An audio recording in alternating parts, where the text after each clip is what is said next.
মাফসায় সেনাপ্রধান ওয়াকারুজ্জামান সাহেব, মাফসায় এই ডক্টর ইউনূস সাহেব ও বর্তমান সিএসসি নির্বাচন কমিশনার সাহেবের কাছে বলতে পারেন আপনারা হঠাৎ করে কেন মাপ চাইলেন? এই 5ই আগস্টের পর সেনাপ্রধান ওয়াকারুজ্জামান দায়িত্ব নিয়েছিলেন রাষ্ট্রের জনগণের। তখন যদি সেনাপ্রধান নিজেকে রাষ্ট্রপতি ঘোষণা করতেন, সামরিক শাসন জারি করে মঈনুদ্দিন ফখরুদ্দিনের মতো দেশ চালাতেন, তাহলে হয়তোবা তিনি দেশের অবস্থা অনেক ভালো থাকতো। দেশের মব সৃষ্টিকারী, mob justice, mob killing, mob violence আর তৈরি হতো না। নির্বিচারে হত্যা, নির্বিচারে গুম, নির্বিচারে রাহাজানি হতো না। দেশের মানুষ অন্ততপক্ষে স্বস্তিতে থাকতে পারত। কিন্তু দুর্ভাগ্যবশত এই সেনাপ্রধান তিনি উপদেষ্টা পরিষদ গঠন করে তাদের হাতে ক্ষমতা তুলে দিলেন। এরপরে যে ভাবেই হোক না কেন, আমি প্রথম বলেছিলাম যে যেহেতু সামরিক শাসন জারি হয়নি, সেহেতু এই সেনাবাহিনীকে ম্যাজিস্ট্রেসি পাওয়ার দেওয়া হোক, যাতে সকল অপরাধী, প্রত্যক্ষ অপরাধীকে বিচারের আওতায় আনা যেতে পারে এবং কোনো অনাকাঙ্ক্ষিত ঘটনা যাতে না ঘটে, সেজন্য সেনাবাহিনীকে ম্যাজিস্ট্রেসি পাওয়ার দেওয়া হোক। হয়তোবা আমার কথা না শুনেও হয়তোবা তাদের দেশের স্বার্থে, জনগণের স্বার্থে এবং দেশের পরিস্থিতির উপরে ডিপেন্ড করে হয়তোবা তারা সিদ্ধান্ত নিয়েছিল। এরপরেই আপনারা দেখেছেন সেনাপ্রধান, সেনাবাহিনীরা তারা দেখতেছে যে তাদের উপস্থিতিতে বুলডোজার দিয়ে বাড়িঘর ভেঙে চুরমার করে দেওয়া, কোর্টে আসামি ওঠার সময় জুতো পিটা এবং এমনকি অন্ডকোষে পর্যন্ত ফেটে ফেলেছে, মৃত্যুর মুখে দিকে ধাবিত করে ফেলছে সেনাবাহিনী, পুলিশ, বিডিআর, র্যাব এবং এমনকি ডিবির সামনে বসে আমরা দেখতে পেরেছিলাম। সেনাবাহিনী একটা অনুষ্ঠানের বক্তব্য বলেছিলেন, আমরা মব সৃষ্টিকারীদের, যদিও মব জাস্টিস, মব কিলিং এটার নাম দিয়েছিল সেনাবাহিনী মব ভায়োলেন্স, আমরা মব ভায়োলেন্স করতে দিব না। এমনকি পুলিশেও সেই বক্তব্য দিয়েছিলেন যে যারা মব সৃষ্টি করবে তাদেরকে ছাড় দেওয়া হবে না। এমনকি পুলিশ যদি উপস্থিতিতে যদি মব সৃষ্টি করা হয়, তাহলে সেই পুলিশকেও ছাড় দেওয়া হবে না। এরপরে আমরা স্বরাষ্ট্র মন্ত্রণালয়ের মন্ত্রী সাহেবের বক্তব্য শুনেছি, বিচার ব্যবস্থা স্বচ্ছ করতে হবে, মব সৃষ্টিকারীদের উপরে নজরদারি করতে হবে, এক বিন্দু বাংলার জমিনে মব সৃষ্টি করতে দেওয়া যাবে না এবং দেশের মানুষের জীবনের নিরাপত্তার জন্য সর্বোচ্চ সহযোগিতা করবে। কিন্তু দুঃখের বিষয়, এই 3টে প্রধান সেক্টরের বক্তব্য শুনে মানুষ তাৎক্ষণিকভাবে খুশি হলেও এক বিন্দু তার সফলতা ভোগ করতে পারেনি, তার সফলতা ভোগ করতে পারেনি বাংলার জনগণ। সেনাবাহিনীর উপস্থিতিতে ধানমন্ডির 32 সহ বাংলাদেশের অনেক স্থাপনা ভেঙে চুরমার করে দিয়েছে মব সৃষ্টিকারীর মাধ্যমে। সেনাবাহিনী, পুলিশ, বিডিআরের সামনে বসে, র্যাবের সামনে যখন সাবেক বিচারপতিকে এজলাসে নেওয়া হচ্ছে, বিচারের কাঠগড়ায় নেওয়া হচ্ছে, তখন তাকে এমনভাবে মেরে পিটাইয়া মাইরিয়া অন্ডকোষ পর্যন্ত ফাটিয়ে ফেলছে, সেটাও আমরা মিডিয়ার মাধ্যমে জানতে পেরেছিলাম। কোথায় সেই মবকারীদেরকে যারা প্রতিহত করবে সেই সেনাবাহিনী, তাহলে কি কোন মবের কথা বলেছে? শুধুমাত্র যারা জামাত শিবির হেফাজত তাদের জন্য মব করতে পারবে না সেজন্য, নাকি দেশের জনগণের প্রত্যাশা পূরণের লক্ষ্যে, নাকি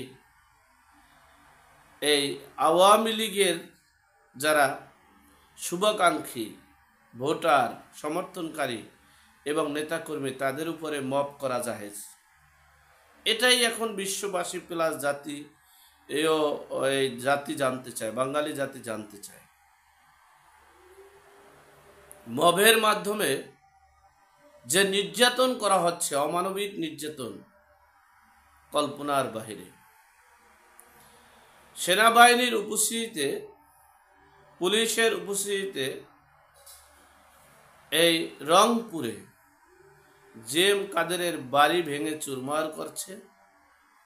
সেখানে 3 দিন পরে একজন সেনা কর্মকর্তা তিনি উপস্থিত হয়ে বলেছেন, মবকারীদেরকে আমরা ছাড় দেব না।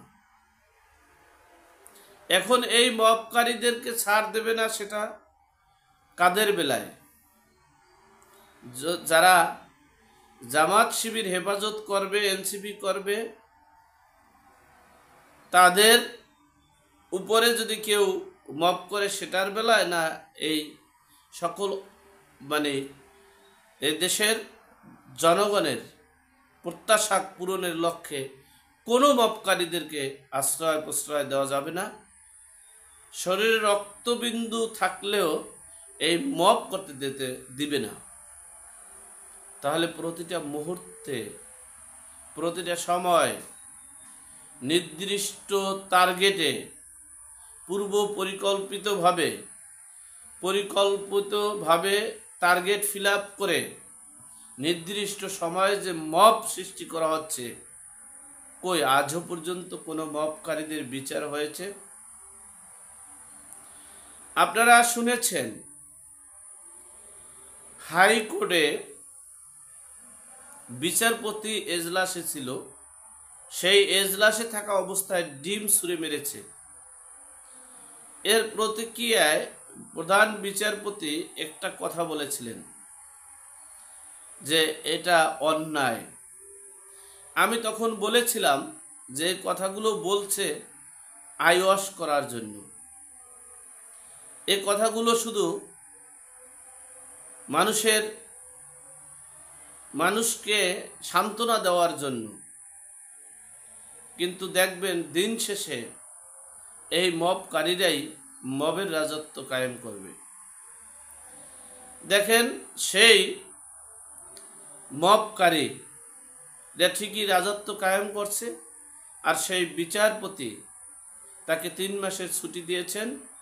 এখন তিনি যে কোন জায়গায় আছেন, কিভাবে আছেন, একমাত্র আল্লাহ পাক রব্বুল আলামিন জানে। বাংলার কোনো মানুষ জানে না, গণমাধ্যম জানে না। সেই বিচার ব্যবস্থা ধ্বংস হয়ে গেছে। এরপরে দেখেন আপনারা, প্রধান নির্বাচন কমিশনার সাবেক একেএম নুরুল হুদা, এই নুরুল হুদা আমার অনেক বড় ক্ষতি করেছে।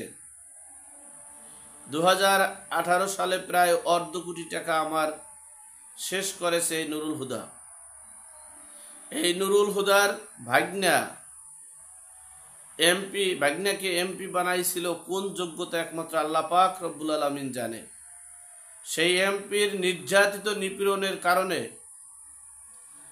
আমি শারীরিক, মানসিক এবং অর্থনৈতিক নির্যাতনের শিকার হয়েছিলাম। কিন্তু আমি তার বিচার চাই। তার প্রত্যক্ষ যে অপরাধগুলো ছিল, সেই অপরাধ শনাক্ত করে তার যদি 10-12 ফাঁসি হয় তাতে আমার কোনো আপত্তি নেই। কিন্তু দুঃখের বিষয়, তিনি সাবেক একজন সচিব, তিনি বাংলাদেশের এই 1971 সালের মহান মুক্তিযুদ্ধের একজন সেক্টর কমান্ডারও ছিলেন। তিনি বীর মুক্তিযোদ্ধা, তিনি একজন জ্ঞানী গুণী মানুষ। যদিও তিনি অপরাধী, কিন্তু তিনি তো একজন মানুষ। তাকে এমনভাবে নির্যাতন করা হয়েছে পুলিশ উপস্থিত থাকা সত্ত্বে, যেটা কল্পনার বাইরে। এরপরে তাকে জুতোর মালা গলায় পরানো হয়েছে। এই জুতোর মালা গলায় পরানোর কারণে দেশে জুন জুলাইতে কোনো নির্বাচন হচ্ছে না। এই নির্বাচনের গলায় কি পড়বে একমাত্র আল্লাহ পাক রব্বুল আলামিন জানে।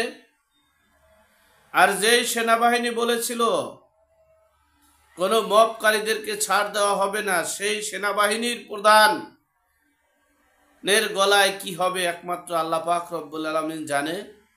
কারণ যে যেটা প্রতিষ্ঠিত করবে, যার দ্বারা যেই জিনিস প্রতিষ্ঠিত হবে, তাকে সেই জিনিসই তাকে খেয়ে ফেলবে।